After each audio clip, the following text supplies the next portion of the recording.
Bonjour à tous, si tu as cliqué sur cette vidéo, c'est que tu veux vraiment comprendre comment résoudre ce exercice.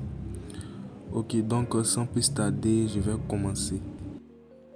Ok, voici la réponse à la première question. Voilà, l'équation bilan est tout simplement NaOH donne Na plus OH moins. Voilà. Pourquoi forcément ça?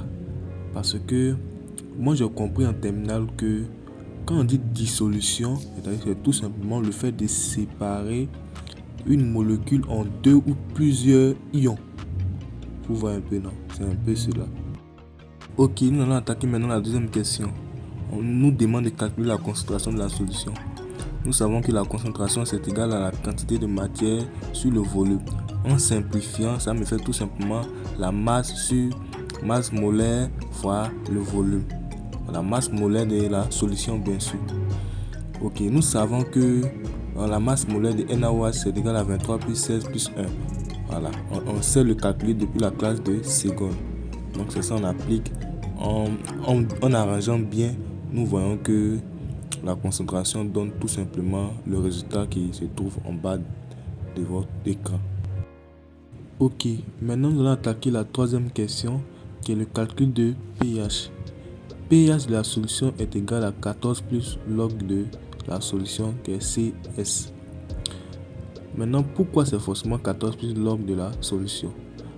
Tout simplement parce que la solution est une base forte. Une base forte est tout simplement une base qui réagit totalement avec de l'eau pour libérer des ions OH-. Vous voyez, non? C'est très simple. Ok, maintenant pourquoi il y a le mot totalement et non partiellement? C'est totalement parce que dans l'équation bilan d'une base forte, il y a une seule flèche. Quand il y a une seule flèche, on dit tout simplement que ça correspond à totalement. Mais par contre, quand il y a deux flèches, on dit que ça correspond à partiellement. C'est juste une technique. En remplaçant les valeurs, on trouve que le pH est tout simplement 12,4. Ok. Ok, nous allons attaquer maintenant la question 4. On veut déterminer le volume d'eau qu'ils ont ajouté pour obtenir un pH qui est égal à 11.